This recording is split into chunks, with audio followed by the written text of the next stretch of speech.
Salut tout le monde. Je pense que vous allez très bien et je vais aussi très bien. Et aujourd'hui, on va pas trop tourner dedans. On va juste aller vous donner cette information qui est là, puisque si vous êtes investisseur, vous êtes entrepreneur, vous êtes quelqu'un qui veut vraiment mettre son argent dans un business quelconque, il est très nécessaire d'avoir des informations très précises sur ce qui se passe dans des pays, sur tous les pays francophones qui se situent dans l'Afrique de l'Ouest. Donc, aujourd'hui, il y a une information qui est là où le Burkina Faso, qui est un pays côtier de la Côte d'Ivoire, du Ghana et puis du Mali, et aussi côté nord du Niger. Donc, ce pays connaît une instabilité qui est là et des instabilités, si on peut bien le dire, instabilité sécuritaire parce que sous les menaces terroristes et aussi instabilité politique parce que les dirigeants sont en train de se discuter du fauteuil présidentiel. Donc, premièrement, il y avait Blaise Compaoré qui avait passé 27 ans et qui voulait rester au pouvoir éternellement. Il a essayé de modifier l'article 37 de la Constitution. Donc, le peuple est sorti le faire partir parce qu'on ne voulait plus de lui. Donc, Blaise Compaoré est parti, Roch-Marc Christian Kaboré est venu et ils ont fait des... Bon, il y avait une transition. Après la transition, on a eu des élections et les élections ont porté M. Marc Christian Kaboré au pouvoir. Et ce monsieur n'a pas pu gérer ce pays-là.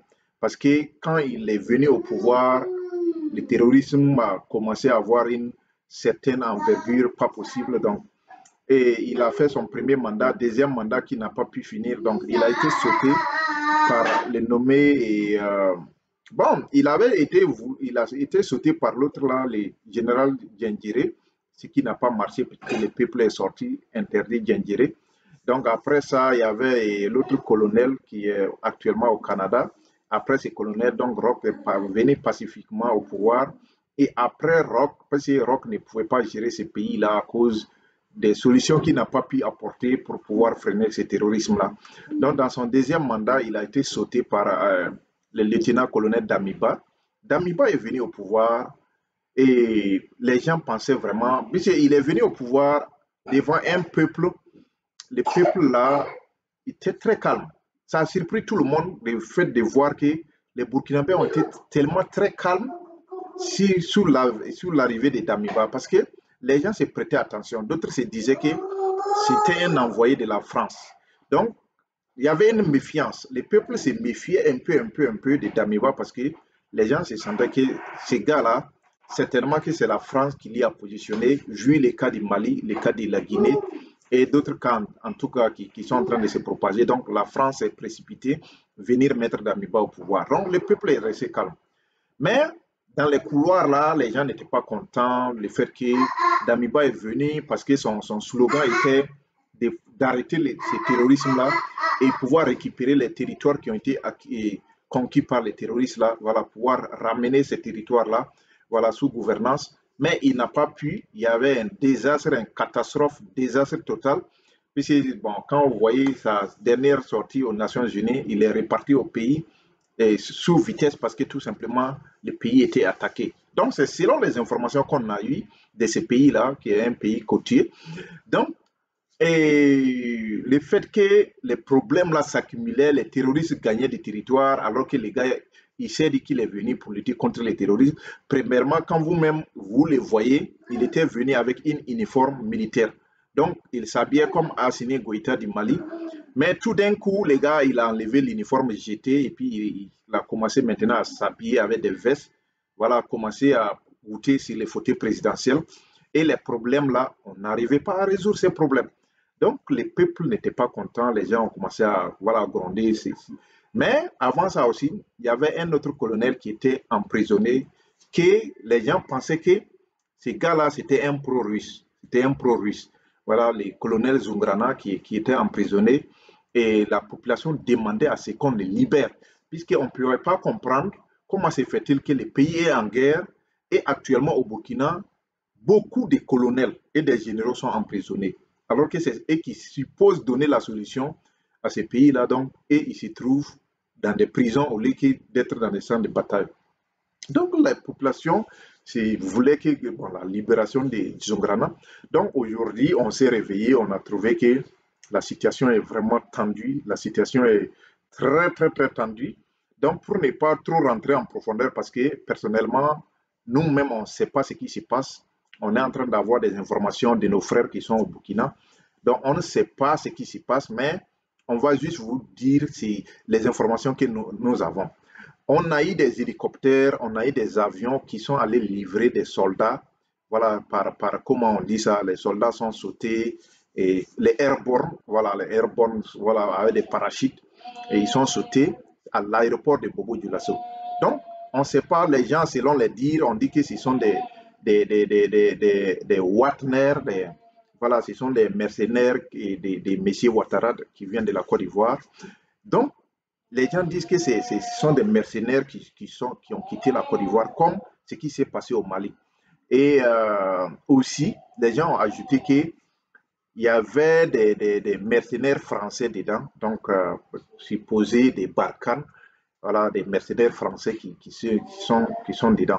Donc actuellement, la situation est confuse et des hélicoptères, des avions qui font le tour va-et-vient à l'aéroport de Bobo Dioulasso. Donc la population commence à s'énerver sur ces situations parce que beaucoup en train de réclamer le départ définitif de la force française du Burkina Faso, quelle que soit sa forme.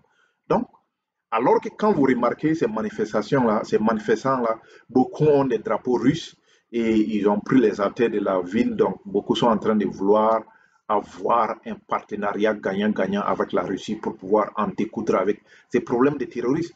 Donc, c'est la situation qui est là actuellement et c'est très tendu. Donc, on n'a pas les vraies informations sur le terrain actuellement, donc on ne peut pas vous dire quelque chose. C'est tout ce que nous avons maintenant. Il y a des endroits qu'on ne peut pas rentrer dedans parce que ça a été barricadé par des militaires. Et selon aussi d'autres, ils disent que Damiba est parti se faire refuge chez les forces françaises qui sont en train de les protéger. Et ça entraîne la colère de la population burkinabé. Parce que ces gens-là ne veulent plus de la France encore. Parce que si vous vous souvenez, il y avait un convoi français qui a été attaqué au Burkina et les gens soupçonnaient que c'est la France qui arme les terroristes, qui fait de telle sorte que les terroristes font des dégâts et ils vont signer des contrats pour pouvoir rester au Burkina, exploiter les ressources minières qui se trouvent actuellement vers le nord du Burkina, frontière entre le Burkina et le Mali. Voilà. Donc, il y a ça qui est là, ce sont des trucs que, bon, voilà, nous, on ne peut pas rentrer dedans, on ne fait qu'entendre, observer. Donc, c'était important aussi qu'on vous dise cette vérité parce que, en tant qu'investisseur, en tant qu'entrepreneur, il faut que vous ayez ces informations-là dans la main pour savoir comment est-ce que les situations actuelles des pays africains sont. Voilà, donc la jeunesse africaine, c'est que beaucoup se disent patriotes, beaucoup sont en train de lutter forcément contre la présence de la force française. Parce que quand vous regardez, tout récemment, il y avait des manifestations au Niger et les gens ont voulu que la force française quitte la zone des trois frontières, qui est une zone la plus riche. Cette zone est vachement riche. Et c'est là-bas la force française est allée s'installer et ça cause aussi, selon les gens, ils disent que c'est la zone aussi qu'on cultive le terrorisme là-bas.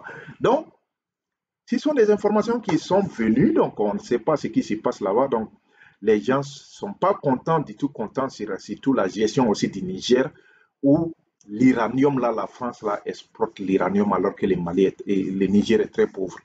Donc, alors que quand les présidents veulent venir vouloir changer les lois économiques pour un partenariat gagnant-gagnant, là, les forces militaires Barkhane qui sont là-bas menacent les présidents et les donnent une pression pas possible. C'est la même chose en Côte d'Ivoire, c'est la même chose au Niger, c'est la même chose qui était en train de se passer au Mali, mais finalement les autorités maliennes ont dit à Barkhane de partir parce que ces forces s'installent et après maintenant elles mettent la pression parce que les peuples ne voient pas ça. Il y a une pression de ces forces-là qui mettent la pression au président quand le président veut prendre des décisions qui partent pour l'intérêt de son peuple. Donc c'est pour cela que les gens se révoltent. Donc il était nécessaire qu'on vous parle de ça parce que c'est la géopolitique et en tant qu'intellectuel, en tant qu'investisseur, en tant qu'entrepreneur, vous devrez comprendre ça. Parce que pour pouvoir compétir contre les entreprises françaises là, il faut que vous compreniez qui soutient ces entreprises françaises là et est-ce que ces entreprises françaises là sont en train de faire des choses légalement pour pouvoir donner une compétition légale avec les entrepreneurs africains. Donc, si ces entrepreneurs-là, parce que si ces entreprises gagnent des bénéfices au niveau de l'Élysée, un petit truc, même s'ils ne payent pas de taxes, elles appellent, si le pays veut réclamer les taxes, elles refusent et elles appellent l'Élysée pour pouvoir résoudre ces problèmes-là militairement, sauter le président qui veut échanger les choses-là. Vous voyez que c'est une manière de détruire la compétition qui existe entre les entrepreneurs et les investisseurs africains. Donc, ces côtés, il faut que dans ce 21e siècle-là, vous ayez le courage de le dire. Vous ayez le courage. Ayez un esprit ouvert. C'est le 21e siècle. N'ayez pas peur de quelqu'un. Dites la vérité là où ça est. Donc, c'est ça actuellement qui est comme problème. On ne sait pas si Damiba va s'en sortir. Est-ce qu'il va redevenir président? D'autres disent qu'il a fui le pays. D'autres disent qu'il est gardé par la force Barkhane. Et aussi, quand vous remarquez, les présidents qui jouent pour donner avantage à la France d'exploiter leur pays, ce sont ces présidents, quand ça chauffe là, ces présidents-là fuient partir dans les ambassades françaises, ils fuient aller rester dans les forces Barkhane, dans les forces françaises, pour être protégés. Parce que ces présidents n'ont pas pris l'avantage de lutter pour le bien de leur peuple. Ils ont passé le temps à faire satisfaire les colons. Et voilà, le problème est là. Donc, c'était ça l'information. Il faut que vous vous intéressiez à la géopolitique. Parce que c'est ça aussi l'enjeu de demain. C'est la géopolitique qui est l'enjeu de demain. Et donc, on va finir ça, puisqu'on n'a pas la vraie information. Il ne faut pas qu'on va venir vous dire quelque chose qui n'est pas honnête. Voilà ce qui se passe. La situation est confuse et on attend. Peut-être qu'il y aura un nouveau homme fort qui sera pro-russe, ou bien il sera pro-américain, ou bien il sera pro-français. Qui sait? Puisque actuellement, la Côte d'Ivoire et puis la France, c'est eux qui sont en train de vouloir intervenir au Burkina Faso à l'heure où je vous parle. Retenez l'affaire des 46 militaires détenus au Mali. C'était presque la même chose. Où on voulait aller laisser des commandos pour déstabiliser, pour prendre contrôle du Mali. Aujourd'hui, c'est en train de se passer en temps réel au Burkina.